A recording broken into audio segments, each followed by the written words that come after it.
한 주간도 평안하셨죠? 네, 뵙고 싶었습니다. 함께 예배드려서 드림이 하나님의 은혜인 것을 고백합니다. 이 대우그룹은 1967년부터 2000년까지 대한민국 경제를 호령하는 정재계 4대 재벌 중에 하나였죠. 1998년 삼성을 제치고 현대에 이어 재계 순위 2위를 차지했던 기업입니다. 해외 법인이 300개, 연 매출이 60조였던 기업이 그러나 IMF를 맞아서 1999년 10월 워크아웃에 들어갔고 주요 계열사를 분리, 그룹이 해체되게 되었습니다. 기업이 확장하는 것도 중요하지만 그 기업을 잘 유지하고 관리하는 것 또한 어쩌면 더 중요하다는 것을 깨닫게 되어집니다. 기업만 그렇겠습니까? 우리의 개인, 가정, 인생도 마찬가지라 생각합니다. 우리의 신앙생활도 마찬가지라 생각합니다. 얼마나 많은 것을 이루었느냐보다 지금 내가 이룬 것을 어떻게 계속해서 잘 유지하고 지키느냐가 더 중요하다는 것을 보게 되어집니다. 몸의 건강을 유지하기 위해 운동이 필요하듯 신앙생활의 건강도 이것이 꼭 필요한데요. 성경에서 말하는 우리의 삶의 현재 이룬 성취를 잘 유지하는 것은 바로 기억이라고 이야기합니다.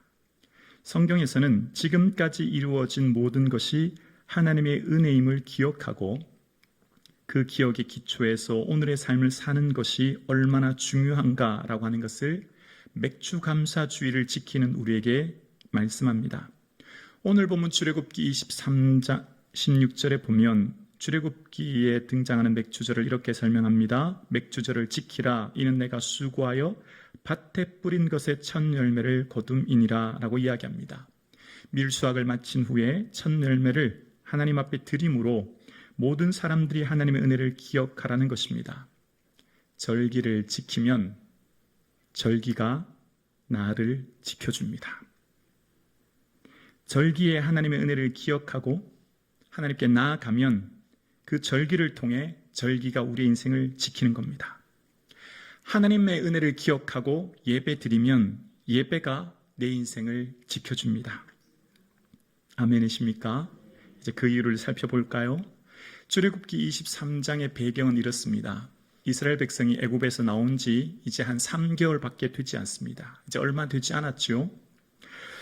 그런 이스라엘 백성들에게 하나님께서는 다른 말씀하는 게 아니라 얘들아 너희들 절기를 잘 지켜야 해. 너희들이 앞으로 가나안 땅에 가면 첫 수확을 내게 가져와서 예배드려라. 그 얘기 하시는 거예요. 그리고 이후에 신명기 26장은 가나안 땅에 들어가기 전 광야 40년 동안 시간이 이제 다 지났어요. 출애굽기는 애굽에서 나온 지 3개월밖에 되지 않았고 이제 그 광야에서 40년이 지나지 않습니까? 그 40년 시간이 다 지나고 이제 한 2개월 후면 가나안 땅을 들어가게 되어요. 그러니까 가나안 땅을 코앞에 두고 모세가 백발이 하얀 모세는 그의 나이 한 120세쯤 되었지요. 대부분 이스라엘 사람들은 평균 연령이 한 60세, 최고가 60세입니다. 왜냐하면 광야에서 태어났으니까요. 마치 유언을 하듯 설교합니다. 그러니까 지금 이 신명기의 본문은 가나안 땅을 들어간 게 아니에요. 지금 농사를 짓고 있는 상황도 아니고 지금 그들에게 얻은 것 아무것도 없어요. 아직 가나안 땅 들어가기 직전인 거예요.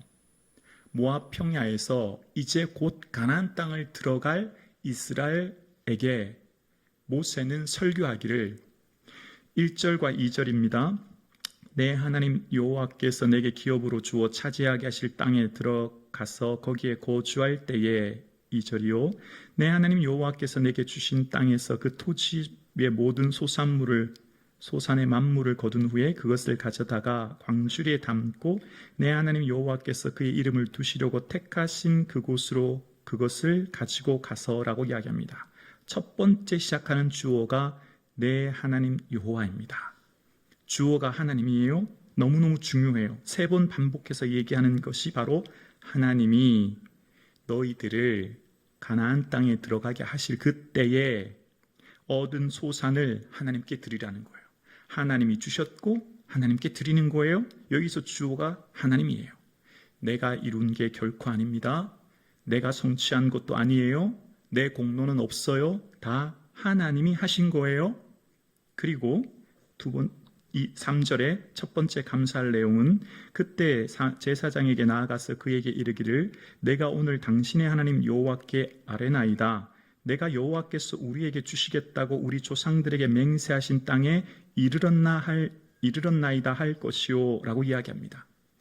아브라함과 그 조상들에게 맹세하고 약속하셨던 그 땅 이제 우리에게 주셨음을 감사합니다 라고 고백하는 감사예요. 농경사회의 땅은 의식주를 비롯한 생존의 근거지가 됩니다. 너무너무 중요합니다. 그런데 이 땅의 주인은 레위기의 하나님이라고 얘기해요. 땅의 주인 하나님께서 그들에게 땅을 선물로 주심을 인하여 감사라는 거예요. 그리고 두 번째 감사하는 내용은 과거부터 지금까지 인도하신 하나님의 은혜를 기억하고 감사라고 하는데요. 4절에서 9절인데요. 5절만 봉독하겠습니다. 너는 또 내 하나님 여호와 앞에 아뢰기를 내 조상은 방랑하는 아람 사람으로서 애굽에 내려가 거기에서 소수로 거류하였더니 거기에서 크고 강하고 번성한 민족이 되었는데 라고 이야기합니다. 이스라엘은 원래 방랑하는 아람 사람이었대요. 오늘날로 말하면 난민이지요. 본인의 땅과 재산을 잃어버리고 방황하는 사람들, 나그네가 그들의 조상이었고 그들이 요셉의 후손인 그들이 애굽에 내려갔는데 애굽에 있을 때 그들이 너무 괴로워서 노역이 중해서 하나님께 부르짖었더니 하나님께서 은혜 내려주셔서 애굽에서 광야를 이끌어내시고 드디어 젖과 꿀이 흐르는 그 땅으로 인도하여 주셨고 그것을 인하여 감사하라는 것입니다. 이 땅을 살아가는 어느 누구도 땅에서 솟아나거나 하늘에서 떨어진 존재는 없습니다. 나를 이 땅에 태어나게 하신 어머니의 모태로부터 지금 여기까지 내가 생존하는 1분 1초 모든 순간이 하나님께서 지켜주지 않으시면 생존이 불가능한 우리인 것이죠. 그래서 그들의 삶 가운데 그들이 고백하는 것은 우리는 방랑하는 아람 사람이었다는 거예요. 우리의 시작이 난민이요 방랑자 출신이었다는 겁니다. 물이 계곡을 향해 흐르듯 은혜는 자신을 낮출 때 은혜의 강물이 흐르는 것입니다. 나의 자신을 낮추면 하나님의 은혜의 강물이 폭포수처럼 쏟아지는 거죠. 나를 어떻게 정리하느냐가 그래서 중요합니다. 그 방랑하는 우리에게 하나님 뭘 주셨냐면 10절에 감사의 내용이 나옵니다. 10절입니다. 26장 10절이요. 여호와여 이제 내가 주께서 내게 주신 토지 소산의 만물을 가지고 왔나이다 하고 너는 그것을 내 하나님 여호와 앞에 두고 내 하나님 여호와 앞에 경배할 것이며 토지 소산의 만물은 이스라엘의 신앙의 고백이며 증표입니다. 지금 이 하나님께 드리는 토지 소산물은 이스라엘 백성들이 광야의 40년과 그 이전 애굽에서 430년까지 그러니까 약 470년의 동안 준비했던 수백 년의 결실이 이 토지 소산물이에요. 그러니까 아브라함에게 약속하셨고 애굽을 통해 지금까지 온 수백 년의 시간과 그 은혜의 상징물이 바로 이 토지 소산물이에요. 자신의 정체성이며 신앙 고백이 담긴 열매이며 자기 자신이 바로 이 열매인 것이죠. 오늘 제가 이렇게 설교합니다. 제가 하는 이 설교 한 편은 제 인생 전체가 녹아져 있는 설교예요. 제 50년 전체가 이 설교 속에 녹아져 있죠. 마찬가지인 거예요. 이스라엘이 가나안 땅에서 드리는 토지 소산의 첫 열매는 그들의 삶 전체가 담겨져 있는 신앙의 고백이며 그 조상으로부터 지금까지 내려왔던 수백 년의 시간의 결실인 거예요. 자, 그런데 아주 중요한 관점 하나를 발견하게 되는데요. 오늘 본문과 출애굽기를 통해서 우리가 깨닫게 하는 것 한 가지가 있습니다. 바로 사람의 관심과 하나님의 관심이 다르다는 거예요. 사람의 관심사는 지금 현재 당면한 문제들인데 하나님의 관심은 미래에 주어질 일들인 거예요. 자, 보세요. 지금 이스라엘은 가나안 땅에 들어가지 못했어요. 그러면 제가 아버지고 가정이 있다고 하는 가장이라고 해볼까요? 전쟁하면 혹여나 우리 자녀들 다치거나 생명을 잃으면 걱정되잖아요. 가나안 땅 들어가려면 뭐가 필요해요? 전쟁에 필요한 전략과 전술, 무기와 군사가 필요해요. 전쟁법이 필요하죠. 근데 전쟁법을 말씀하지 않으세요. 그리고 내가 가장이고 아이들이 있어 다른 곳으로 이민을 갔다고 하면 제일 중요한 게 뭘까요? 직장이잖아요. 직장이 있어야 교육을 시키고 생활을 할 수 있지 않습니까? 가나안 땅 들어가면 제일 먼저 의식주 문제가 이들에겐 제일 시급한 문제예요. 그러면 그들의 삶의 건축법, 집을 짓거나 성벽을 짓는 건축법 혹은 그들의 삶 가운데 이제껏 농사를 지어본 적이 없어요. 그러면 그들이 가나안 땅에 들어가서 안전하게 농사를 지으려면 농사법도 알아야 돼요. 그러니까 전쟁법, 건축법, 농사법 같은 현실에 당면한 문제를 말씀하지 않으세요. 하나님은 사람 이스라엘의 생각을 아시는지 모르시는지 딴 얘기만 계속 하시는 거예요. 하나님의 관점은 미래에 있는데 뭐냐면 얘들아 너희들 가나안 땅 들어가면 꼭 기억해. 절기를 잘 지켜야 한다. 너희들의 받은 은혜를 기억하고 내 앞으로 나와야 해. 그 얘기만 하시는 거예요. 이스라엘 백성들 입장에서는 쉽게 이해가 되지 않아요. 왜냐하면 이스라엘 백성들은 당면한 지금 현재의 문제가 더 시급하거든요. 이스라엘의 초점은 현재에 있고 하나님의 초점은 미래에 있어요. 여러분, 현재가 없는데 어떻게 미래가 이루어집니까? 현재가 내 생명이 존재하지 않은데 생존하지 못하는데 어떻게 미래가 있냐고요. 당연히 현재가 더 중요하지 않나요? 현재 하루하루 사는 게 중요하지 않습니까? 그런데 하나님께서는 끊임없이 미래적 관점에서 미래를 강조하시는 거예요. 지금 이스라엘의 삶에는 당장의 삶의 문제인데요. 왜 그럴까요? 하나님께서 말씀하신 길을 얘들아 너희들의 삶의 모든 것은 내가 앞서가서 준비할 거야 라고 하시는 거예요. 그러니까 하나님께서는 신명기 9장에 보면 얘들아 너희들 들어가는 그 땅의 성벽이 하늘을 닫고 너희들이 만나는 그 사람 아낙 자손들은 크고 백성이 많지만 걱정하지 마. 내가 이렇게 해줄게 라고 하면서 신명기 9장 3절에 이렇게 말씀하세요. 오늘 너는 알라. 내 하나님 여호와께서 맹렬한 불과 같이 내 앞에 나아가신 즉 여호와께서 그들을 멸하사 내 앞에 엎드려지게 하시리니 여호와께서 내게 말씀하신 것 같이 너는 그들을 쫓아내며 속히 멸할 것이라. 얘들아 너희들 가나안 땅 어떻게 들어갈까? 전쟁을 어떻게 할까? 어떻게 살아갈까? 걱정하지 마라.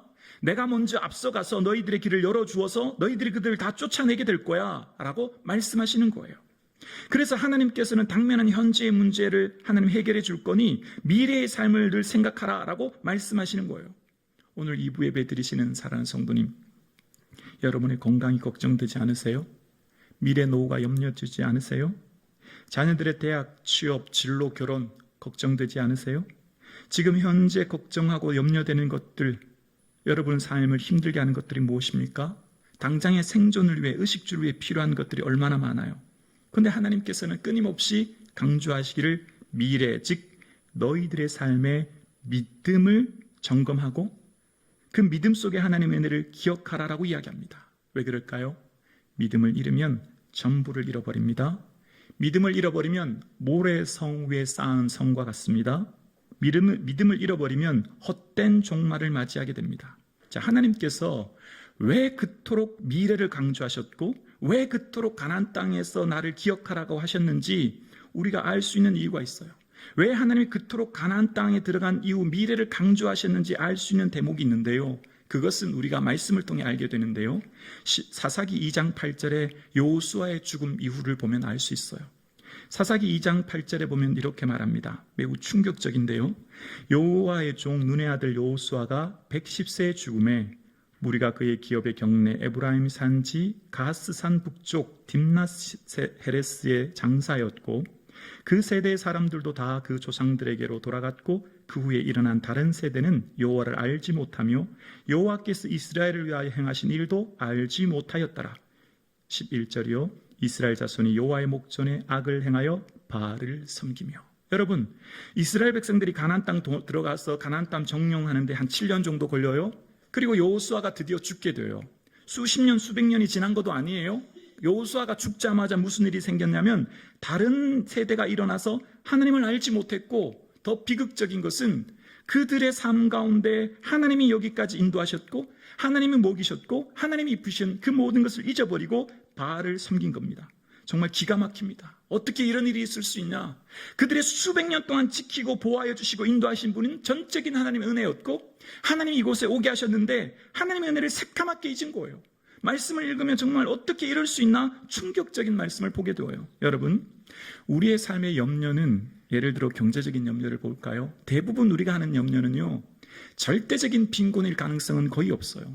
생존을 위한 절대적인 빈곤에 처한 경우가 아니라 대부분 우리의 경제적인 염려는 상대적인 빈곤이 더 많아요. 그러니까 우리의 삶에 하나님께서 인도하시는 길은 앞서서 인도하시는 하나님께서는요, 삶의 모든 것을 우리에게 예비하고 인도하여 주시고 함께 해주신다는 거예요. 그래서 우리의 삶 가운데 현실적인 문제를 인하여 고민하기보다 미래에 있어질 일들, 즉 내 삶의 믿음이 더 중요하다는 것을 이야기하면서 믿음의 상실이 곧 전부를 상실하는 것임을 본문은 우리에게 끊임없이 이야기하는 겁니다.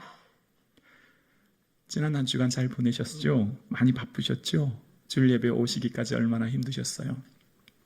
여러분 한번 진지하게 생각해 보셨나요? 내 믿음과 우리의 자녀들의 믿음이요.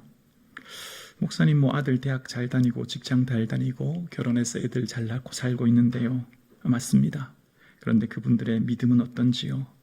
내가 떠난 후에도 우리 자녀들이 어떤 환난과 고난이 올 때 예수님만 붙들고 예수님만 의지하고 살 수 있는 자녀들인지 말입니다. 우리의 삶 가운데 당장 대학을 못 가면 안절부절하고 취업을 못하면 하늘이 무너진 것 같고 결혼을 못하면 큰일 날 것 같은데 신앙생활 하지 못하는 것에 대해서 얼마나 여러분 안타까워하고 계신지요? 언젠가 신앙생활 하겠지. 네, 하나님이 하시겠지요. 그러나 지금 내가 할 수 있는 일은 최선의 노력을 살펴봐야 되지 않을까요? 왜 그토록 하나님이 잊지 말고 기억하라고 하셨는지 알게 되어요. 정말 이스라엘 백성들의 최대의 관심사는요, 가나안 땅 들어가서 더 풍요롭게, 더 풍성하게 살아가는 것이었어요.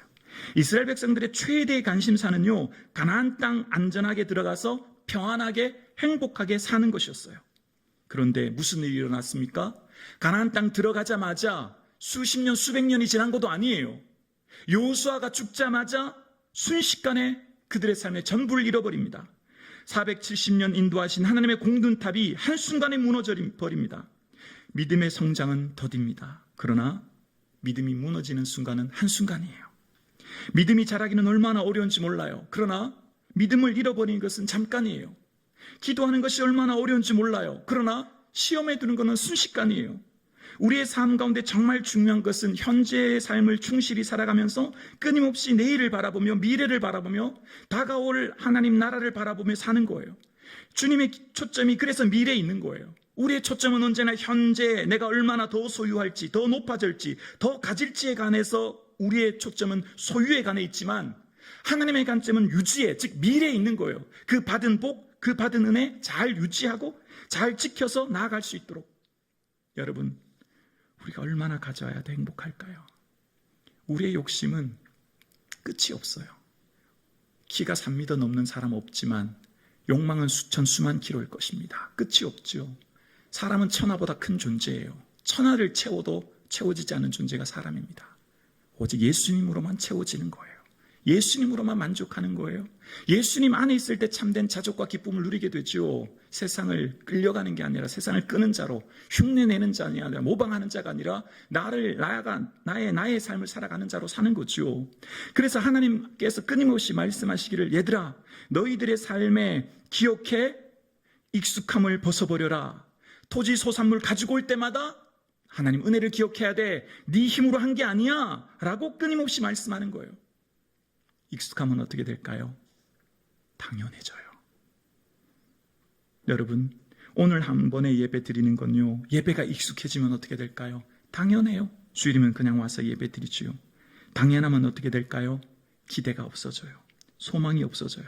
여러분, 처음 직장 다닐 때 설레고 기대하며 출근했던 그 첫 직장 1년, 2년, 5년 지나면 당연해져요. 당연하면 더 이상 그 직장에 기대가 없어지게 되죠. 여러분, 오늘 예배 드리시는 사랑하는 성도님, 예배 드릴 때 드렸던 찬양이 여러분 얼마나 은혜가 되셨나요? 그냥 주일이니까, 예배 시간이니까 그냥 찬양 드렸지요. 오늘 장로님 기도하실 때 그 기도로 얼마나 은혜를 받으셨나요? 예배 시간이니까 당연히 장로님 기도하셨지요. 목사가 설교할 때 오늘도 그냥 목사가 설교하는 거 가보구나, 그렇게 생각이 드시나요? 여러분, 우리의 삶 가운데 당연한 것은 없어요. 이 땅, 이 세상에 저절로 되는 인생은 아무것도 없어요. 저절로 이루어진 건 아무것도 없어요. 내 심장이 뛰는 것, 눈을 한번 깜빡이는 것, 나의 들숨과 날숨 저절로 되는 거 없어요. 들풀이 자라고 바람이 불고 해가 뜨고 지는 것 저절로 되지 않아요. 전적인 하나님의 은혜예요. 내가 이곳에 서 있기까지 부모님의 희생과 학교 다닐 때 모든 스승님의 헌신들이 있었던 거죠. 그래서 익숙하면요, 감사가 사라져요. 익숙하면요, 더 이상 감사할 생각이 들지 않아요. 기쁨이 사라져요. 익숙하면 내가 하는 일들이 당연하거든요. 추수할 때 매년 추수해 하나님께 드리는 것 익숙하면요, 감사가 아니라 수고만 생각나요. 내가 애쓰고 내가 노력했는데 라고 생각 들지요. 하나님이 왜 추수를 인하여 가져오라고 하시나? 하나님 티내려고 하시나? 생색내려고 하시나? 너는 원래 어떤 존재인지를 기억하라는 거지요. 당연하게 되면요, 하찮게 여겨요. 당연해지면요, 처음에 익숙했죠. 익숙해지면 당연해져요. 당연해지면요, 하찮게 여겨요. 이스라엘 백성들이요, 광야에서 그들이 노력한 거 아무것도 없는데 하나님이 만나를 주셨어요. 얼마나 감사했겠어요. 얼마나 놀라운 일이었습니까? 1년 지나고 2년 지나고 10년 지났더니 이 하찮은 식물을 우리가 싫어하노라고 얘기해요. 만나를 보고 하찮은 식물이래요. 우리의 삶 가운데 당연시하면 모두가 다 하찮아지게 되어져요. 평가절하하게 되어지죠. 그래서 하나님은 기억하라는 거예요. 그래서 끊임없이 새롭게 하라는 거예요. 은혜를 기억하지 못하면 익숙해지면 당연해지고, 당연해지면 하찮아져 보이는 것들, 내 삶의 시야를 새롭게 회복하라는 거예요. 그래서 하나님의 은혜를 인하여 기억할 때 우리의 삶은요, 새로워지는 것입니다. 여러분, 오늘 맥주 감사 주일이에요. 1월 첫 주일부터 지금까지 모든 것이 주님의 은혜인 줄로 믿습니다. 만약 이 고백이 되지 않으면 내가 고생하고 내가 애쓰고 내가 직장 다녔는데 예물 드리는 게 아까워요. 내가 열심히 애쓰고 노력하는 내 수고의 열매인데요. 주님 앞에 나오는 것, 교회 오는 것도 귀찮아요. 그냥 주일날 쉬는 게 더 좋은데요. 주님께 봉사하는 것도요, 손해보는 것 같아요. 다른 사람들은 편하게 신앙생활 하는데 나만 왜 이 고생해야 되나? 그 생각 들어요. 그래서 우리는 끊임없이 하나님의 은혜를 기억해야 합니다. 왜냐하면요, 하나님께서 얘들아, 너희들 기억하지 않으면 교만해진다. 조심해야 돼. 라고 말씀하세요. 그러면서 신명기 8장 11절에 하나님께서 우리에게 이렇게 말씀하십니다. 내가 오늘 내게 명하는 여호와의 명령과 법도와 규례를 지키지 아니하고 내 하나님 여호와를 잊어버리지 않도록 삼가할지어다. 내가 먹어서 배부르고 아름다운 집을 짓고 거주하게 되며 또 내 소와 양이 번성하며 내 은금이 증식되며 내 소유가 다 풍부하게 될 때에 내 마음이 교만하여 내 하나님 여호와를 잊어버릴까 염려하노라.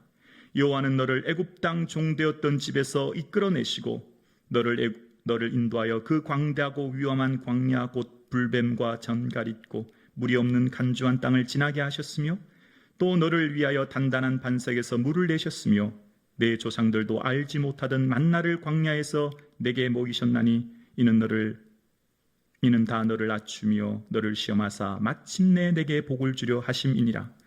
그러나 내가 마음에 이르기를 내 능력으로 내 손의 힘으로 내가 이 재물을 얻었다 말할 것이라. 내 하나님 여호와를 기억하라. 그가 내게 재물 얻을 능력을 주셨으므로 이같이 하시면 내 조상들에게 맹세하신 언약을 오늘날과 같이 이루려 하심이니라. 19절입니다. 내가 만일 내 하나님 여호와를 잊어버리고 다른 신들을 따라 그들을 섬기며 그들에게 절하며 내가 너희에게 증거하노니 너희가 반드시 멸망할 것이라. 얘들아, 너희들 가나안 땅 들어가서 먹어서 배부르고 짓지 않는 집에서 자며 심지 않은 것을 먹으며 너희들이 파지 않은 우물물을 마실 때 이것 다 내가 했다, 내 능력으로 했다, 내 손으로 했다 생각하면 큰일 난다. 그렇게 교만하여지면 너희들 다 잃어버릴 거야. 너희들을 그렇게 생각하는 순간 모든 것을 다 빼앗기게 될 거야 라고 말씀하시는 거예요. 그래서 감사의 반대말은 망각입니다. 감사의 반대는 불평이 아니라 감사의 반대는 잊어버리는 거예요. 과거에 여기까지 날 인도하시는 하나님의 은혜를 잊어버리면 미래의 일들도 잃어버리게 되는 거예요. 여러분, 세상의 모든 감사의 기준은 조건이죠. 조건. 예를 들어서 내가 건강하면 감사하고, 아들이 대학 가면 감사하고, 취업하면 감사하고, 진급하면 감사해요. 그래서 조건이 많으면 감사도 많아져요. 그러나 성도의 감사의 조건은 예수 그리스도인 줄로 믿습니다. 예수 그리스도로 말미암아 오는 이 조건은 절대적인 감사예요. 세상 욕망으로 채울 수 없는 천하보다 큰 존재인 우리를 예수 그리스도만이 채울 수 있고, 그래서 감사하면 간구가 사라져요. 감사하면 주의 은혜를 충만하게 누리게 되죠. 그래서 주님께서는 끊임없이 잊어버리지 말도록 말씀하시는 거예요. 그리고 주님이 말씀하십니다. 얘들아, 너희들의 삶 가운데 내게 주신 이 복과 절기를 통해서 꼭 기억해. 너희들이 살아가는 공동체 안에는 최소한 배고픈 사람이 없는 공동체를 만들어야 해 라고 말씀하십니다. 절기의 마지막 결론이 11절이에요. 11절에 말씀하시기를 내 하나님 여호와께서 너와 내 집에 주신 모든 복으로 말미암아 너는 레위인과 너희 가운데 거류하는 객과 함께 즐거워할지니라. 최소한 너희들이 발디디고 있는 삶의 터전과 주위의 공동체에 배고픈 사람이 없도록 살펴라는 거예요. 레위인은 기업이 없어요. 하나님이 기업이시기 때문에 레위 성막에서 일하는 레위인은 너희들이 목이라는 거예요. 거류하는 객은 오늘날로 말하면 난민처럼 소외된 이웃을 말하는 거지요. 그들로 통하여 내 믿음을 증명해 보이라는 거예요. 믿음은 이웃에게 증명되는 겁니다. 하나님과 소통하는 자는 반드시 사람과 소통하게 되어 있어요.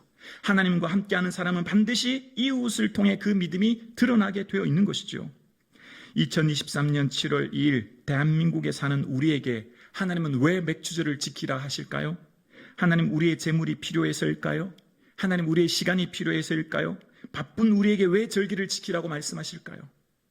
주님께서 말씀하시는 이 명령은 다 나를 위한 거예요. 신명기 10장 12절에 말씀하시기를, 신명기 10장 12절입니다. 이스라엘아, 내 하나님 여호와께서 내게 요구하시는 것이 무엇이냐? 곧 내 하나님 여호와를 경외하며 그의 모든 도를 행하고 그를 사랑하며 마음을 다하고 뜻을 다하여 내 하나님 여호와를 섬기고 함께요 내가 오늘 내 행복을 위하여 내게 명령하는 여호와의 명령과 규례를 지킬 것이 아니냐. 아멘. 너희들 절기 지키라고 하는 것, 너희들 내 앞에 나오라고 하는 것, 너희들에게 이 규례를 지키라고 하는 것, 다 너희들의 행복을 위한 거야 라고 말씀하시는 거예요.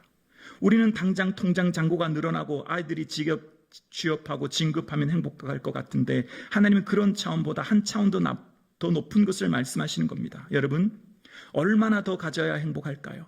얼마나 더 누려야 행복할까요? 하나님의 은혜를 발견하고 예수 그리스도로 인하여 기뻐하고 즐거워하며 주의 주시는 은혜 안에 감사할 수 있는 맥주 감사절 되기를 주의 이름으로 축원합니다.